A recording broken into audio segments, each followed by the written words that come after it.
वंदे पुरुषोत्तम। वंदे पुरुषोत्तम।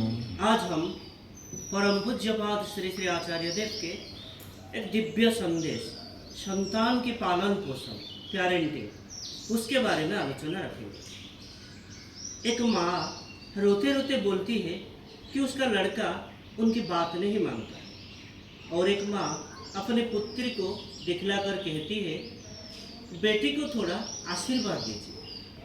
आचार्य देव बोलते हैं संतान को इंसान बनाना माँ पिता पर निर्भर करता है। मान ले एक नदी बह रही है और नदी की गति की शेष सीमा समंदर है, असीम।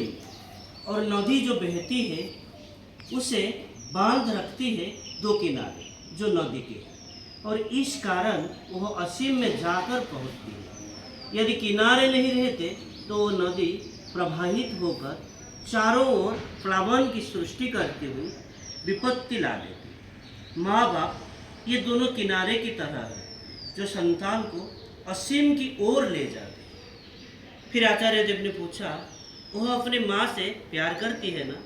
उक्त माँ बोलती है जी हाँ। फिर आचार्य देव बोलते हैं पिता के प्रति उसकी श्रद्धा है? उक्त माँ बोलती है जी हाँ।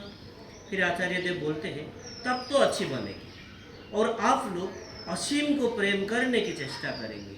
असीम को तो धारणा में लाया नहीं जा सकता, इसीलिए असीम जहाँ सीमायित होते हैं उसी व्यक्ति को हम लोग खोजते हैं। मनुष्य इसी प्रकार ही चलता है, तब वही ससीम व्यक्ति उसमें असीम का प्रकाश पाते हैं और उसे समीप को पकड़कर, उस ससीम को पकड़कर हम लोग असीम की ओर बढ़ जाते हैं।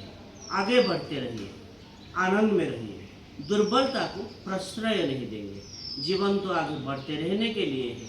चरैवती चरैवती चरैवती। एक माँ अपने लड़के विषय में बताई जो बिल्कुल ही किसी की बात नहीं सुनता। आचार्य देव ने कहा वृक्ष यदि कहे कि मिट्टी को छोड़कर हम घूमेंगे तो क्या वृक्ष फल देगा? उसी मिट्टी से युक्त रहना, बार बार कहते रहो।